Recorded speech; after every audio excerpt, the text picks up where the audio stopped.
All right, thank you so much for inviting me, and thanks so much to Vislab to tell how you should properly develop a VR experience. It's very good, and it's very similar to how we work with our customers every day.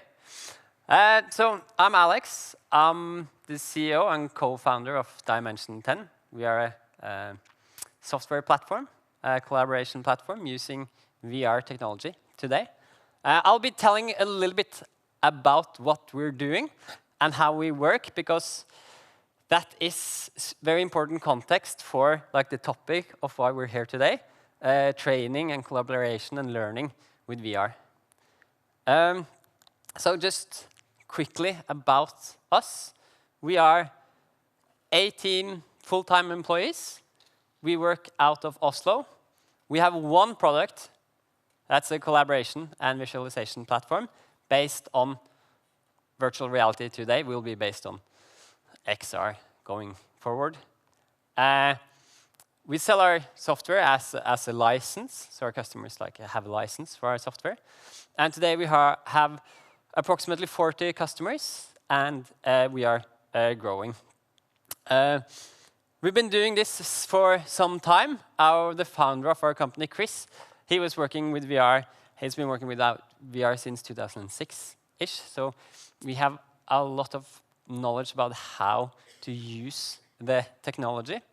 So we know a lot about the tech, but what we have learned is that the tech is super important, but it doesn't matter how good the tech is if the customers aren't using it and understanding it in a good way. So from a company perspective, when speaking with customers, we strongly focus on 3 things. 1, we help our customers identify why they should use our software. Previously, we had companies that wanted to use our software because they could take a picture of a VR headset and put it on their web page and say, we're using VR, we're digitizing.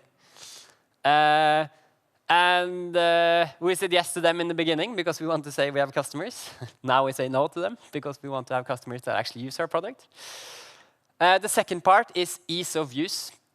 And that's just all the way through our whole DNA. It's in our product.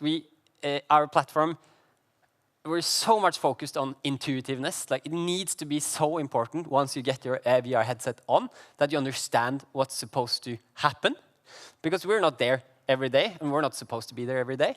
The customers are using this on their own. And thirdly, customer success management, or our CSM team. So this is after our customers get our product, we follow up, and we follow up a lot. We have workshops, we have enablement sessions to properly make them understand how they can use the software. And we see how this affects their usage as well. And this also entails how to use the hardware as well. We're only developing software, but if anything happens to anything VR related, our customers call us. Right? If a lighthouse of the HTC or a base station drops out, they call us and say, hey, your program isn't working. Well, it's like your hardware that's not working, but everything comes back to us. So it's so important to train customers in hardware as well. So we kind of take responsibility for their whole setup. But we only do software licensing. And before talking about how we do all of this, I wanted to say congratulations to our team. Obviously, that includes myself as well. But we're very proud of this. In Germany, 2 weeks ago in Munich, there was Europe's biggest fair for property technology and digitization. And in competition with 2,000 other companies, we won Europe's most innovative company within the plan and building category on that fair. So congratulations to us. Thank you. And I have to admit, I'm super proud. I'm very proud of our team. And this also shows that VR technology is not only gaming and stuff. Now, companies actually start to see the value of what this can do in everyday business life as well. Today our customers mainly are in the AEC industry. I'll go pretty fast through this. There are three big challenges we have seen within this industry and opportunities that I will get back to. But the first one is obvious. There is so many errors done when constructing something. I'm not even going to say the numbers that are on the presentation because they're so big. I just feel stupid talking about it. But there's no doubt the market is incredible if we can help reducing errors. And also, there has been a development. Usually, all planning documents for construction was blueprints, 2D drawings. Well then, using a 2D screen is fantastic. But now, everyone is using 3D models for planning construction, planning building anything. Well, 2D screens work, but actually experiencing the models is way better. And then VR is pretty good. And then there's the last challenge, but sustainability has always been there, but that's not the point for today. That has very little to do with learning, but it is super important. And the thing that's happening that is allowing us to address these challenges is obviously the VR, AR as the third technology platform. You guys know this. But one thing I want to mention there, which we've seen has been a tremendous improvement only the last 3 months, it is headsets without external tracking. It is yet another game changer for customers because it's more easy to use.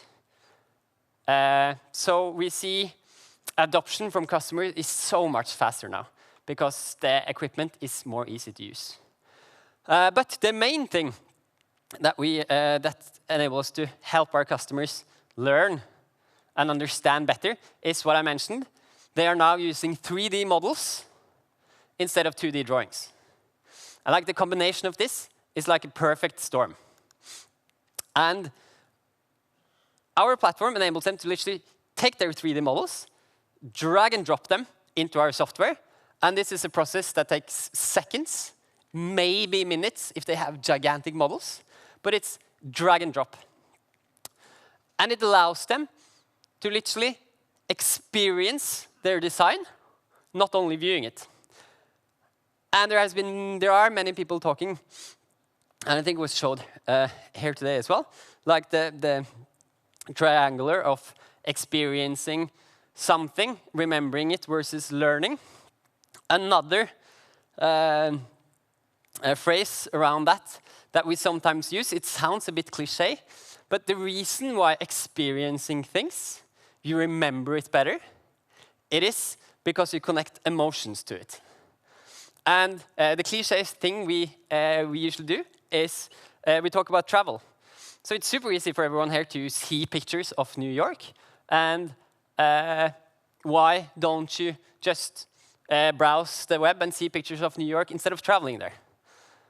Well, because you want the feeling of being there. Why? Because it's an enjoyable experience. And you experience a lot there, and you remember it better. Hence, and that's because of emotions attached to those memories. And that's the exact same thing when you're talking about experiencing 3D models as well. You connect feelings to you have emotions when you're experiencing it, and it makes you remember better. And it makes you understand better. And now you see where we're going with this. The collaboration gets better. And to talk, I'm going into 2 specific use cases here as well, but just an overachieving view is what is customer feedback on this. And it is the stuff that we're saying. Since they're allowed to experience their models, they increase common understanding. There is no room for misunderstanding. We are all here now in 3D or 4D, if you count the time. But if we stop time, and I say, hey, look at this glass. There is no possible chance to misunderstand that this is the glass I'm talking about. But if you point at something on the screen, there is room for misunderstandings. Second feedback is that they improve decision making. Because they have a better understanding together, and they get a better relationship with their customers again. And third, they see errors they haven't seen before. And all of this is connected with learning. Because the better you learn your models, you learn your design, the better you remember it, the better you can explain it, and the less misunderstandings there are. And less misunderstandings gives faster project times, which again gives higher revenue and higher profits. And that's what it's all about in the end. And that is super important to remember. We can all talk about how good this is for learning and how good this is for training. But for companies, which is our customer base, they are not going to do this because it's fun.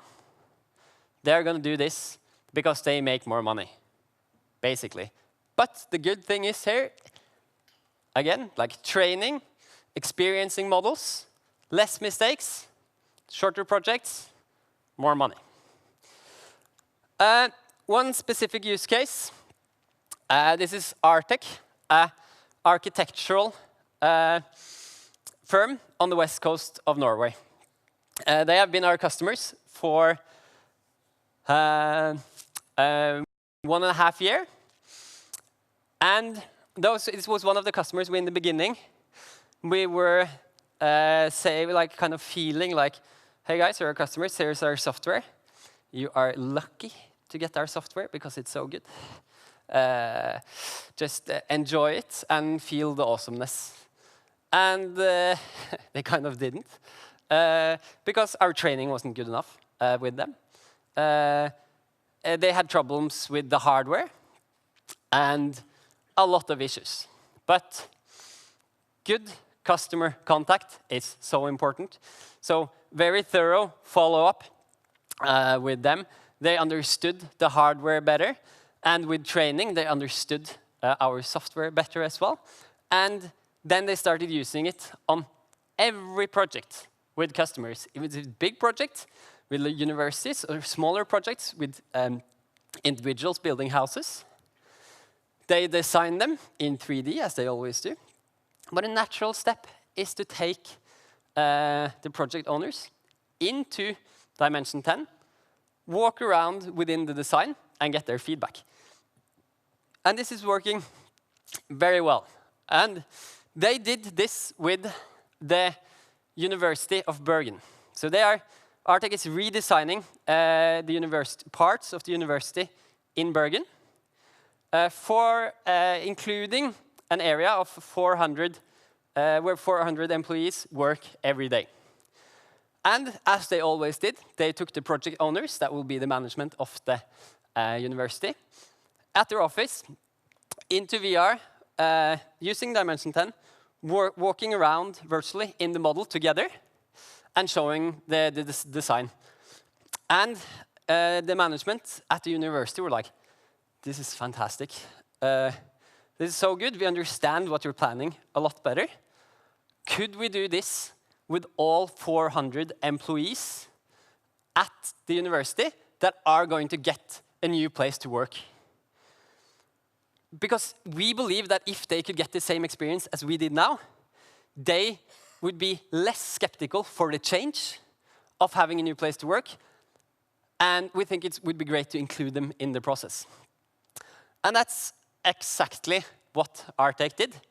So the solution to this was that Artec, for a week, set up 4 VR stations at the university. So it was easily accessible for all people at the university. They created like a booking system, so people could book in groups within that week to visit where the 4 VR headsets were and get a guided tour of their new building and their new workspace. And it was an article in Teknisk Ukeblad about it, and it was a fantastic success. Because the feedback from the employees were that they felt very included in the process. They were able to come with input that they hadn't been able to come if doing this in another way. And the management of the university told the architect this and was ecstatic about it. Before, most of them were skeptical of getting a new place to work, didn't like the change, like nobody initially does. But now they were very much looking forward to it. So they were extremely happy about this. And the very cool thing about like practical examples of using VR, this was the first time ever Artec did this. And it was newsworthy since like Teknisk Ukeblad wrote about it, so I don't think many else have done it either. After this, Artec has been approached by 3 other large project owners saying, we want to do this as well. And for Artec, that's fantastic because they can sell more hours. They sell virtual walkthroughs as an extra service now. So only for that week, they did with the University of Bergen, they earned what they're paying us for the licenses and a lot more. And they have now a lot more projects. They're going to do exactly the same thing because of this success. So that's a very firm, solid, practical example on how VR collaboration can be used for training and including people. And I think we're going to see a lot more of these examples. I see I have 1 minute left. I'm going to use 3. So one more thing I want to show you is, or talk about, is how important it is to include people and educate in order to get them to understand like how others are using this technology. So what we do at Dimension 10, we have virtual Wednesdays once quarterly for existing and new customers to gather them, having some existing customers come and explain how they use our software and the technology, and potential customers listening and understanding and asking each other questions on how this works. If this is working, I think there's a video from our last virtual Wednesday.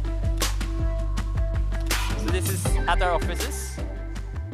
Next time it will be at the bigger venue because we're filling up. So it's just important to gather people, have them talk to each other, and not necessarily us talking about how they must do it.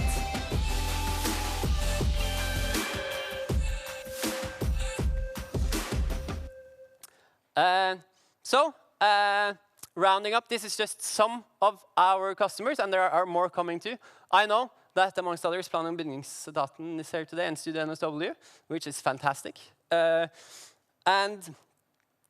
reason why we're adding more and more customers on is because of the 3 things I talked about earlier, like return, profitable use cases, and ease of use, and follow-up with customers. It's so important that they know we're following up, and the proof that we're following up in a good way is this. This is usage from our customers, time spent within the Dimension 10 platform, and as we can see, it is growing immensely. Same goes for September and October as well, and it's because our customers is feeling more comfortable using the software. They are training their customers again, and they see value from using it. Thank you very much.